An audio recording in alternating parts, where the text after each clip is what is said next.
സ്തോത്രം. ആമേൻ. ഒന്ന്, പള്ളിയുടെ കെട്ട് പൊട്ടി. അവിടെ നിന്ന് കർത്താവ് നേരെ പത്രോസിന്റെ വീട്ടിലേക്ക് പോകുക. പത്രോസിന്റെ വീട്ടിലോട്ട് കർത്താവ് നേരെ ചെല്ലുമ്പം സ്തോത്രം, അന്ന് ഉച്ചയ്ക്ക്, ഞാൻ കാര്യം ഇടയ്ക്ക് കയറി വന്നവർക്ക് ഇതൊന്നും മനസ്സിലാവത്തില്ല, സോറി, സ്തോത്രം. അന്ന് ഉച്ചയ്ക്ക് ആ വീടിന്റെ കെട്ട് പൊട്ടി. ആ വീടിന്റെ കെട്ട്, ഞാൻ ഇങ്ങനെ പറയാം, പള്ളിയുടെ കെട്ട് പൊട്ടിയാൽ നിന്റെ വീടിന്റെയും കെട്ട് പൊട്ടും. പള്ളിയുടെ കെട്ട് പൊട്ടിയാൽ നിന്റെ തലമുറയുടെ കെട്ട് പൊട്ടും. പള്ളിയുടെ കെട്ട് പൊട്ടിയാൽ നിന്റെ ഭർത്താവിന്റെ കെട്ട് പൊട്ടും. പള്ളിയുടെ കെട്ട് പൊട്ടിയാൽ നിന്റെ കുടുംബത്തിന്റെ കെട്ട് പൊട്ടും. ഓ രഗദന സരാധന ഔദഗരഗദഗരഗ ദിരബലബലബലബല ഊദഗരഗദന ഔദിഗരഗദിലബലബലബ. യേശുവിന്റെ നാമത്തിൽ ഇന്ന് രാത്രി ജയം.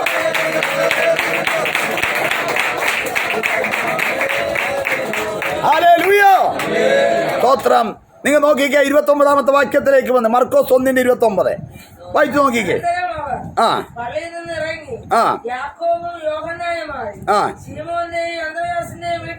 കേട്ടോണം, യേശു വീടിനകത്ത് കയറുക. കേട്ടോ, പള്ളിക്കകത്ത് കയറിയവൻ എവിടെ കയറുക? ശ്രദ്ധിക്കണം, പള്ളിക്കകത്ത് കയറിയവൻ എവിടെ കയറുക?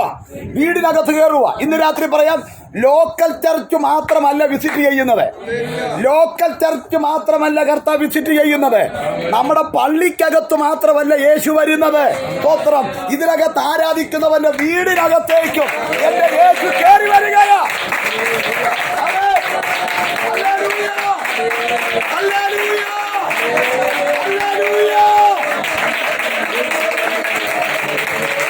യേശുവിന്റെ നാമത്തിൽ ജയം. ആമേൻ, ആമേൻ. സ്തോത്രം. പള്ളിക്കകത്ത് വന്നവൻ ഇപ്പൊ വീടിനകത്ത് കയറി എത്തുകയാണ്. പള്ളിക്കകത്ത് വന്നിട്ട് കർത്താവ് ചുറ്റി നടന്ന് ചുറ്റി നോക്കി. പള്ളിക്കകത്ത് വന്നവൻ ചുറ്റി നടന്ന് ചുറ്റി നോക്കി. അങ്ങനെയെങ്കിൽ വീടിനകത്ത് കയറുന്നവനും ചുറ്റി നടന്ന് ചുറ്റി നോക്കും എന്ന് പറഞ്ഞാൽ മനസ്സിലായില്ല. ഇന്ന് രാത്രി സക്കായിയുടെ വീടിനകത്ത് കയറിയതുപോലെ, ഇന്ന് രാത്രി പത്രോസിന്റെ വീടിനകത്ത് കർത്താവ് കയറിയതുപോലെ, ഇന്ന് രാത്രിയിൽ നീ ഇവിടെ ഇരുന്ന് സ്തോത്രം പറയുമ്പം നിന്റെ വീടിനകത്ത് കർത്താവ് കയറുകയാണ്. അതെ, നീ ഇവിടെ ഇരുന്ന് ദൈവത്തെ ആരാധിക്കുമ്പോൾ, നീ ഇവിടെ ഇരുന്ന് പ്രാർത്ഥിക്കുമ്പോൾ നിന്റെ വീടിനകത്ത്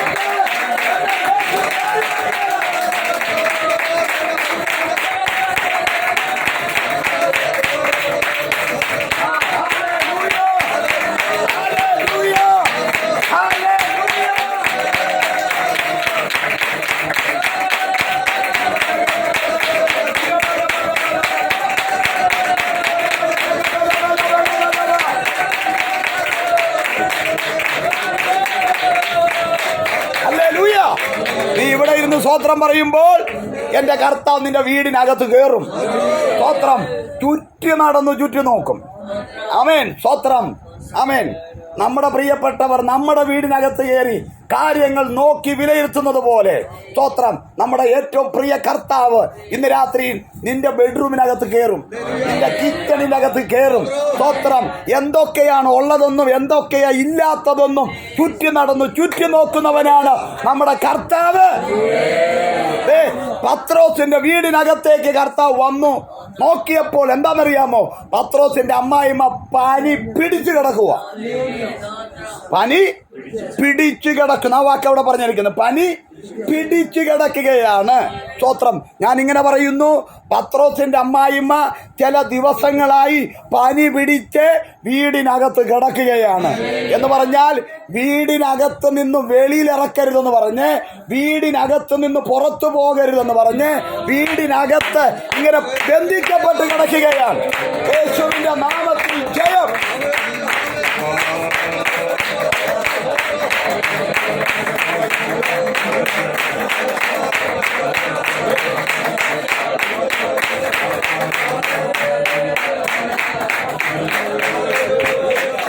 നോക്കിക്കേ, ഈ പുറത്തു പോകേണ്ടവർ, വീടിന് പുറത്തു പോകേണ്ടവർ പുറത്തു പോയില്ലെങ്കിൽ വീട് പട്ടിണിയാവും. അല്ലേ? സ്തോത്രം.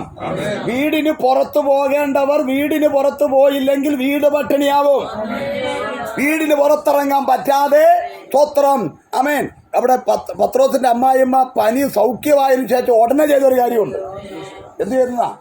ശുശ്രൂഷിച്ചെന്ന് പറഞ്ഞ പ്രസംഗിക്കാൻ പോയെന്നാണോ? അല്ല, ആ വീടിന്റെ കാര്യം ചെയ്യുക. ആ വീടുമായി ബന്ധപ്പെട്ട കാര്യം ചെയ്യുകയാണ്. സ്തോത്രം. എത്ര ദിവസങ്ങളാണെന്നറിയാം അതങ്ങനെ മുടങ്ങി മുടങ്ങി മുടങ്ങി മുടങ്ങി കിടക്കുക. സ്തോത്രം. പനി പിടിച്ചതുപോലെ ചിലത് പിടിച്ച് നിന്നെ വീടിന്റെ അകത്ത് ഒതുക്കി നീ വീടിന്റെ പുറത്തിറങ്ങരുതെന്ന് പറഞ്ഞ്, ഒരു നന്മ വെളിപ്പെടരുതെന്ന് പറഞ്ഞ്, ഒരു നന്മ കയ്യിലെത്തരുതെന്ന് പറഞ്ഞ് നിന്റെ വീടിന്റെ അന്തരീക്ഷം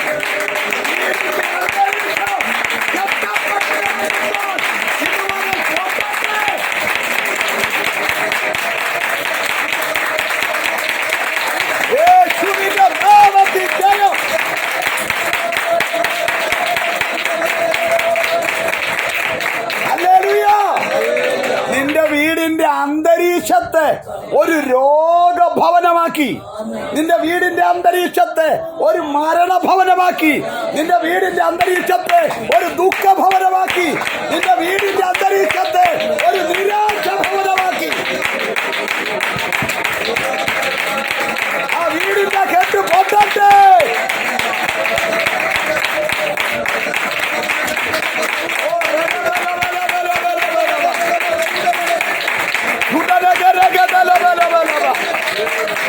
യേശുവിന്റെ നാമത്തിൽ ജയം.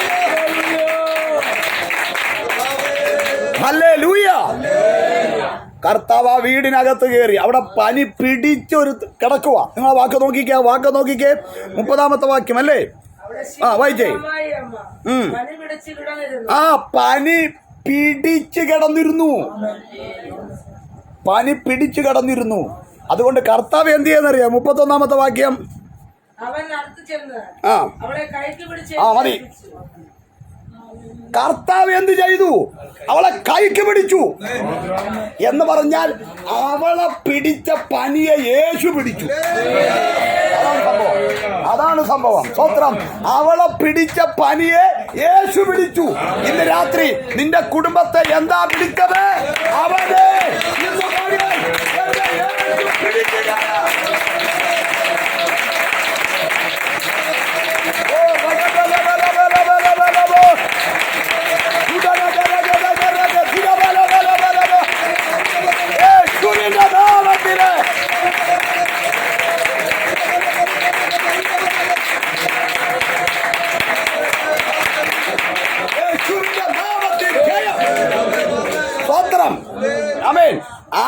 ആ പത്രോസിന്റെ അമ്മായിമ്മ പനി പിടിച്ചവിടെ കിടക്കുമ്പോൾ നിങ്ങൾക്കറിയാമല്ലോ, സ്തോത്രം, ഒരു മുക്കോന്റെ വീടല്ലേ? ഇതിനേക്കാൾ ചെറുതല്ലേ? ഇതിനേക്കാൾ സൗകര്യം കുറവല്ലേ? അല്ലേ? 2000 വർഷങ്ങൾ മുമ്പുള്ള ഒരു മുക്കോന്റെ വീടല്ലേ? ഇതിനേക്കാൾ സൗകര്യം കുറവല്ലേ? ഒരാൾ സ്ഥിരമായിട്ട് ആ സൗകര്യമില്ല, അതിൻ്റെ അകത്ത് ഒരാൾ ഇങ്ങനെ പനി പിടിച്ച് നാളുകൾ കൊണ്ട് കിടക്കുകയാണെങ്കിൽ എന്തായിരിക്കും അവസ്ഥ? ഞാൻ പലപ്പോഴും പറയാറുണ്ട്, ഒരു വീട്ടിൽ ഒരാൾ ഇങ്ങനെ രോഗമായിട്ട് കിടക്കുവാണെങ്കിൽ ആ വീടിൻ്റെ അന്തരീക്ഷം എന്തായിരിക്കും? മരുന്നിൻ്റെ മണം. എപ്പോഴും വയ്യ മൂളലും ഞരങ്ങലും, ഭയങ്കര അസ്വസ്ഥത. വീട്ടോട് കയറി ചെല്ലാൻ തോന്നുവോ? ഒരാൾ രോഗിയായിട്ട് കിടക്കുക. സ്തോത്രം. ആമേൻ. നമുക്കറിയാം, രോഗിയായിട്ട് കിടക്കുന്ന ആള് നമ്മളെ ശുശ്രൂഷിക്കേണ്ട ആളാണെങ്കിൽ, നമ്മുടെ കാര്യം നോക്കേണ്ട ആളാണെങ്കിൽ, ആളിങ്ങനെ പുതപ്പിനെതിരെ എപ്പോഴും കിടക്കുവാണെങ്കിൽ ഭയങ്കര അസ്വസ്ഥതയായിരിക്കും. സ്തോത്രം. വല്ലാത്തൊരു അന്തരീക്ഷം. പക്ഷേ അവളെ കർത്താവ് പിടിച്ചു. സ്തോത്രം. അവളിലെ കെട്ടിനെ ശാസിച്ചു. ഞാൻ ഇന്ന് രാത്രി ഇങ്ങനെ പറയുന്നു, അവൾ എഴുന്നേറ്റതോടുകൂടി ഒരു കാര്യം ഉറപ്പായി, ആ വീടിന്റെ കെട്ടുപൊട്ടി. കെട്ടുപൊട്ടി. രാത്രി വീടിന്റെ കെട്ടുപൊട്ടി.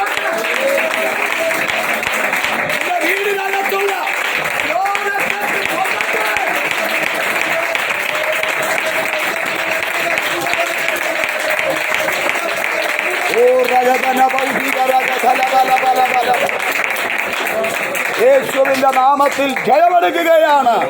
വെറുതെ നിങ്ങൾ കൈയടിക്കരുത്. വെറുതെ കൈയടിക്കുകയല്ല, ഇന്ന് രാത്രി വിശ്വാസത്താൽ ചെയ്യണം. വേദപുസ്തകം പറയുന്നൊരു വാക്ക് പറയട്ടെ, വിശ്വാസത്തിൽ നിന്നും ഉത്ഭവിക്കാത്തതെല്ലാം പാപമാണ്. വിശ്വാസത്തിൽ നിന്ന് വേണം കൈയടിക്കാൻ, വിശ്വാസത്തിൽ നിന്ന് വേണം സ്തോത്രം പറയാൻ. നിങ്ങൾ എന്നെ സന്തോഷിപ്പിക്കാൻ സ്തോത്രം പറയേണ്ട കാര്യമൊന്നുമില്ല. സ്തോത്രം. ആമേൻ. സ്തോത്രം. ഞാൻ പറഞ്ഞതിൻ്റെ അർത്ഥം, പള്ളിക്കകത്ത് കയറിയപ്പോൾ നിങ്ങളുടെ വീടിനകത്ത് കയറിയിട്ടുണ്ട്. എന്താണോ പിടിച്ചത് അതിനെ പിടിക്കുന്നവനകത്ത് കയറിയിട്ടുണ്ട്. എന്താണോ നിന്റെ ഭവനത്തിന്റെ അന്തരീക്ഷം, ആ അന്തരീക്ഷത്തിന്റെ കെട്ട് പൊട്ടിക്കുന്നവൻ വീടിനകത്ത് കയറിയിട്ടുണ്ട്.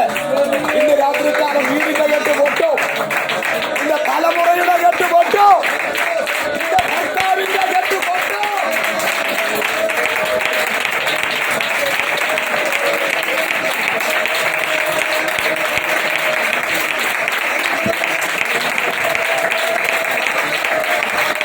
Hallelujah, hallelujah. യേശുവിന്റെ നാമത്തിൽ ജയം. ഹല്ലേലൂയ, ആമേൻ, സ്തോത്രം. ചില നാളുകൾക്കപ്പുറത്തെ ഒരു വിശ്വാസിയുടെ വീട്ടിൽ വെച്ച് യോഗം നടക്കുക. ആ വീട്ടിൽ സ്തോത്രം അവർക്ക് അപ്പനും അമ്മയ്ക്കും 3 പിള്ളേരാണ്. നല്ല സിനിമാ നടന്മാരെ പോലെ ഇരിക്കുന്ന 3 എണ്ണം. കല്യാണം കഴിച്ചു, 3 ഡൈവേഴ്സായിപ്പോയി. അവർക്ക് കന്നാലിയുണ്ട്, കന്നാലി ഇഷ്ടംപോലെ കന്നാലിയുണ്ട്. പക്ഷെ അതിൻ്റെ ഒരു നന്മ ഉയർച്ചയൊന്നും അവർക്കില്ല. പിന്നെ ആകെ ഉള്ളത് ചാണകത്തിൻ്റെ മൂത്രത്തിൻ്റെ ദുർഗന്ധം മാത്രം. അത് മാത്രമേ ഉള്ളൂ. ഒരു വല്ലാത്തൊരു അന്തരീക്ഷം പിടിച്ച വീട്. അവിടെ ഉപവാസപ്രാർത്ഥന വെക്കുമ്പം ഞാൻ വചനം പ്രസംഗിക്കുക. അപ്പം അന്ന് ഞാൻ പ്രസംഗിക്കാൻ എടുത്തത് ഏലിയാവിൻ്റെ യാഗപീഠത്തിൽ തീ ഇറങ്ങുന്നതാണ് പ്രസംഗിക്കുന്നത്. അപ്പോൾ ഏലിയാവിൻ്റെ യാഗപീഠത്തിൽ തീ ഇറങ്ങുന്നതൊക്കെ നമ്മൾ എത്ര വട്ടം വായിച്ചതും പ്രസംഗിച്ചതുമാണ്. പക്ഷെ അവിടെ പ്രസംഗിച്ചുകൊണ്ടിരിക്കുമ്പം ഈ തോട്ടിലെ വെള്ളവും മണ്ണും ദഹിപ്പിച്ചു എന്ന് പറഞ്ഞൊരു വാക്കുണ്ട് അല്ലേ. തോട്ടിലെ വെള്ളവും മണ്ണും ദഹിപ്പിച്ചു. ഈ മണ്ണ് ദഹിപ്പിച്ചു എന്ന് പറഞ്ഞപ്പം പരിശുദ്ധാത്മാവ് അത് ഹൈലൈറ്റ് ചെയ്തു. മണ്ണ് എന്ന് പറഞ്ഞ സംഭവത്തെ പരിശുദ്ധാത്മാവ് അങ്ങ് പിടിച്ചു. സ്തോത്രം. ഇത് പറഞ്ഞപ്പോൾ പെട്ടെന്നൊരു വെളിപ്പാട് കണ്ട കാര്യം, സ്തോത്രം, ഒരു സ്ത്രീ ഒരു മൊന്തയ്ക്കകത്ത് വെള്ളവുമായിട്ട് ആ വീടിൻ്റെ മുറ്റത്ത് നിൽക്കുന്നതാണ് ഞാൻ കാണുന്നത്. ഒരു 19-55 വയസ്സ് വരുന്ന ഒരു സ്ത്രീ ഒരു മൊന്ത വെള്ളവും പിടിച്ചുകൊണ്ട് വീടിൻ്റെ മുറ്റത്ത് നിന്നിട്ട് ആ മൊന്തയിലെ വെള്ളം ഈ മണ്ണിലേക്ക് ഒഴിക്കുക. സ്തോത്രം എന്ന് പറഞ്ഞാൽ സ്തോത്രം, ആ മണ്ണിൻ്റെ മേൽ ഒരു ആവിചാരം ഉണ്ടെന്ന് മനസ്സിലായി. സ്തോത്രം. എന്നാൽ പരിശുദ്ധാത്മാ പറഞ്ഞു തോട്ടിലെ വെള്ളവും മണ്ണും ദഹിപ്പിക്കും, ഇതിനകത്ത് തീയിറങ്ങും. സ്തോത്രം, ആമേൻ. വചനം കൊണ്ട് വെട്ടി. എന്നിട്ട് സ്തോത്രം, ഞാൻ അവിടുത്തെ അച്ഛനോട് പറഞ്ഞു, അവരോട് പറഞ്ഞു, സ്തോത്രം, അവർ ഒരു മൊന്ത വെള്ളമല്ലേ ഒഴിച്ചത്, നമ്മുടെ കിണറ്റിന് വെള്ളമില്ലേ? ഞാൻ പറഞ്ഞു 1 ചരുവം വെള്ളം കൊണ്ടുവരാൻ പറഞ്ഞു. സ്തോത്രം. 1 ചരുവം വെള്ളം പ്രാർത്ഥിച്ച് കയ്യിലോട്ട് കൊടുത്തിട്ട് പറഞ്ഞു, അമ്മാമ്മ സന്ധ്യയാകുമ്പോൾ ഒഴിച്ചേക്കാൻ പറഞ്ഞു. സ്തോത്രം പറഞ്ഞ് ഒഴിച്ചേക്കാൻ പറഞ്ഞു. എപ്പോൾ ഒഴിച്ചാലും കുഴപ്പമില്ല, പതിവില്ല. അമ്മാമ്മ ഇങ്ങനെ ഒഴിച്ച് നടക്കുന്ന നാട്ടുകാർ കണ്ട് എന്തെങ്കിലും പറയാതിരിക്കാൻ വേണ്ടി ഞാൻ സന്ധ്യയ്ക്ക് ഒഴിക്കാൻ പറഞ്ഞതേ ഉള്ളൂ. സ്തോത്രം. സന്ധ്യയായപ്പോൾ അമ്മാമ്മ ഒഴിക്കാൻ തുടങ്ങി. ആ വെള്ളം തീർന്നതും സ്തോത്രം തൊട്ടപ്പുറത്തുള്ള ഒരു ഹൈന്ദവ വീട്ടിൽ സ്തോത്രം 19-55 വയസ്സുള്ള സ്ത്രീ, അയ്യോ തീ കത്തുന്നേ പറഞ്ഞ് വാഴ വെട്ടിയിട്ട പോലെ നിലത്ത് വീണു. എൻ്റെ അറിവനുസരിച്ച് ഇന്നും അവർ എഴുന്നേറ്റിട്ടില്ലെന്നാണ്. അവർ വീണതിലോ അവർ എഴുന്നേക്കാഞ്ഞതിലോ നമുക്ക് സന്തോഷമില്ല. അതൊരു ക്രിസ്തീയ മനോഭാവമല്ല, നമുക്ക് സന്തോഷമില്ല. പക്ഷെ അന്ന് രാത്രി ആ വീടിൻ്റെ കെട്ടുപൊട്ടുവായി, അന്ന് രാത്രി ആ മണ്ണിൻ്റെ കെട്ടുപൊട്ടുവായി. സ്തോത്രം. തലമുറകൾ അതേ സ്തോത്രം ഗതി പിടിക്കാതെ വണ്ണം, ആമേൻ, അവരുടെ മൃഗസമ്പത്തുകൾ ഗതി പിടിക്കാതെ വണ്ണം ഇന്ന് രാത്രിക്കാലം നിന്റെ മണ്ണിൻ്റെ കെട്ടും പൊട്ടണം. ഇന്ന് രാത്രിക്കാലം നിന്നെ അതിനകത്ത് ജീവിക്കാൻ അനുവദിക്കത്തില്ലെന്ന് പറയുന്ന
ബുദ്ധിയെ കെട്ടിയത് പൊട്ടണം, വിദ്യാഭ്യാസത്തെ കെട്ടിയത് പൊട്ടണം, ഭാവിയെ കെട്ടിയത് പൊട്ടണം.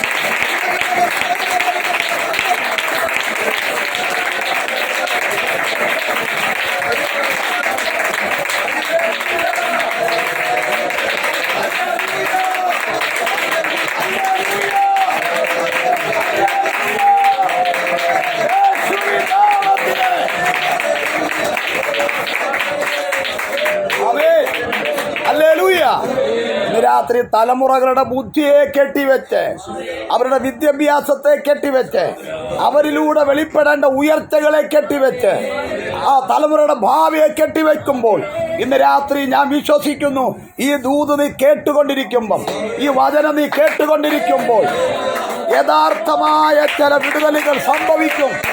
പൊട്ടും പൊട്ടും, യേശുവിന്റെ നാമത്തിൽ പൊട്ടും.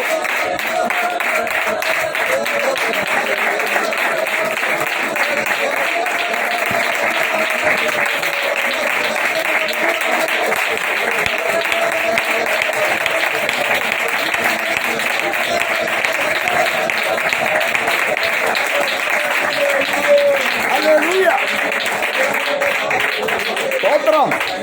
യേശുവിന്റെ നാമത്തിൽ ജയം. ഭവനത്തിനകത്ത് നിന്ന് പുറത്തു പോകേണ്ടവർ പുറത്തു പോയെങ്കിലേ ആ കുടുംബം അനുഗ്രഹിക്കപ്പെടൂ. സ്തോത്രം. ഒരു വിദേശ യാത്രയ്ക്ക് ഒരു വഴി നിന്റെ മേൽ തുറന്നു വരേണ്ടതാണെങ്കിൽ, നിന്റെ ഭവനത്തിനകത്ത് നിന്ന് ആരെങ്കിലും വിദേശത്ത് പോകേണ്ടതാണെങ്കിൽ, അവർ പോകരുതെന്നും പറഞ്ഞ് കെട്ടിവെച്ചത് ഇന്ന് രാത്രി പൊട്ടണം. ആമേൻ. സ്തോത്രം സ്തോത്രം സ്തോത്രം. ഞാൻ ഇന്ന് ഓർക്കുന്നുണ്ട്, ഞാൻ ഡൽഹിയിൽ ഒരു മീറ്റിങ്ങിൽ ശുശ്രൂഷിക്കുമ്പോൾ ഒരു സഹോദരിയുടെ തലയെ കൈവച്ച്, ഞാൻ എപ്പോഴും അങ്ങനെ തലയെ കൈവച്ച് പ്രവചിക്കുന്ന ഒരാളല്ല, പക്ഷേ ഒരു നിയോഗത്തിൽ ദൈവം തന്ന ആലോചന, ആ സഹോദരിയുടെ തലമേ കൈവച്ച് പറഞ്ഞത് ഇങ്ങനെയാണ്: നിന്റെ യാത്രയെ ബന്ധിച്ച ഒരു പിശാചുണ്ടെന്ന് പറഞ്ഞു. അത്രേ പറഞ്ഞുള്ളൂ. ആ സഹോദരി അലറിക്കരയുകയായിരുന്നു. യോഗം ആശീർവാദം പറയാൻ പോലും പറ്റാതെ വണ്ണം ആ സഹോദരി അലറിക്കരഞ്ഞു. സ്തോത്രം. എനിക്ക് തുടർന്ന് ശുശ്രൂഷിക്കാൻ പറ്റിയില്ല, അതുപോലെ കരഞ്ഞു. സ്തോത്രം. പിന്നെ അവസാനം എല്ലാം നിർത്തേണ്ടി വന്നു. യോഗമെല്ലാം കഴിഞ്ഞ് ആമേൻ ആശീർവാദം എല്ലാം പറഞ്ഞ് ഒന്ന് ശാന്തമായപ്പോൾ ഞാൻ ആ സഹോദരിയോട് ചോദിച്ചു, സഹോദരി ഇങ്ങനെ കിടന്ന് അലറിക്കരയേണ്ട കാര്യം എന്തുവാണെന്ന് ചോദിച്ചു. എന്നാൽ ആ സഹോദരി പറഞ്ഞ് ഇങ്ങനെയാണ്: പാസ്റ്റേ, എൻ്റെ യാത്രയെ ബന്ധിച്ചതുപോലെ ലോകത്തിൽ ആരുടെ യാത്രയെ ബന്ധിച്ച് കാണത്തില്ല. ഞാൻ യാത്രയപ്പ് യോഗം കഴിഞ്ഞ് എയർപോർട്ടിൽ പോയതാ. എല്ലാവർക്കും ടാറ്റയും കൊടുത്ത് ബിരിയാണിയും വാങ്ങിച്ചു കൊടുത്ത് പ്രാർത്ഥിച്ച എയർപോർട്ടിൽ ചെന്നപ്പോൾ എന്നെ എയർപോർട്ടിൽ നിന്ന് പറഞ്ഞു വിട്ടു.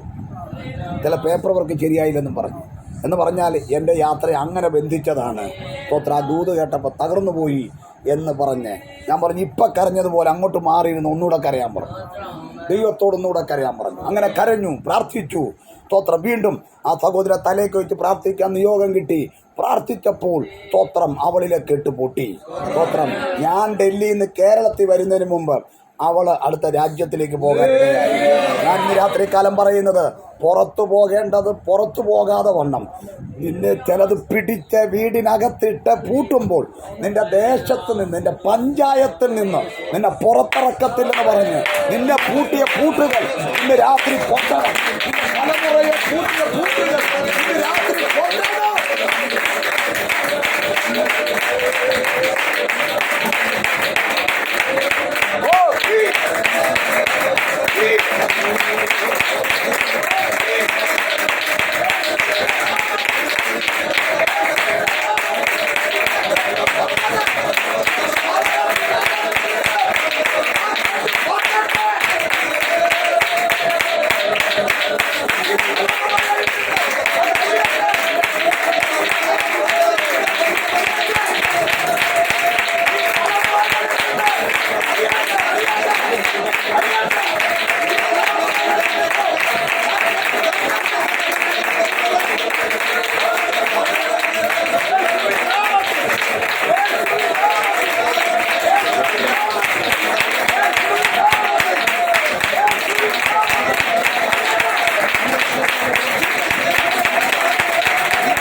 കെട്ട് പൊട്ടിയാൽ നിന്റെ വീടിന്റെ കെട്ട് പൊട്ടിയിരിക്കും. അതുകൊണ്ട് മുൻപേ അവന്റെ രാജ്യവും നീതിയും ഒന്ന് ചർച്ചിന് പ്രയോറിറ്റി കൊടുത്തു. ചർച്ചിന് ഒന്നാം സ്ഥാനം കൊടുത്തു. സ്തോത്രം. പ്രാർത്ഥനയ്ക്കും ആത്മീയ ജീവിതത്തിനും ചർച്ച് എങ്ങനെ മുമ്പോട്ട് പോവാം, ചർച്ച് എങ്ങനെ വളർത്താം, ചർച്ചിന് എങ്ങനെ ഉണർവുണ്ടാവാം, ചർച്ച് എങ്ങനെ മെച്ചപ്പെടുത്താം, അതേക്കുറിച്ച് ചിന്തിച്ചു. എൻ്റെ കുടുംബം, എൻ്റെ ഭാര്യ, എൻ്റെ പിള്ളേർ, ഇത് മാത്രം ചിന്തിക്കരുത്. അങ്ങനെ ചിന്തിച്ചവനൊന്നും രക്ഷപ്പെട്ടിട്ടില്ല. സ്തോത്രം. നിങ്ങൾ തലതിരിഞ്ഞു വാ. ഉയരത്തിലുള്ളത് തന്നെ ചിന്തിപ്പീൻ. സ്തോത്രം. ചർച്ച എങ്ങനെ വളർത്താം, ചർച്ച എങ്ങനെ ഉണർവിലേക്ക് കൊണ്ടുവരാം, ചർച്ച എങ്ങനെ ഇവിടെ ഡെവലപ്പ് ചെയ്യാം, അതേക്കുറിച്ച് ചിന്തിച്ച്, അതേക്കുറിച്ച് പ്രാർത്ഥിച്ച്, അതിനുവേണ്ടി വില കൊടുത്താൽ ഉറപ്പാ നിന്റെ വീടിന്റെ കേട്ട് പൊട്ടിയിരിക്കും.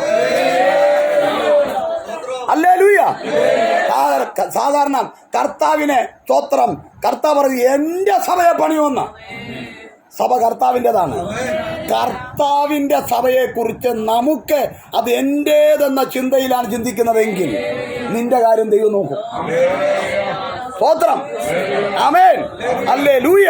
സ്തോത്രം. അതേ, പള്ളിയുടെ കെട്ട് പൊട്ടിയാൽ വീടിന്റെ കെട്ട്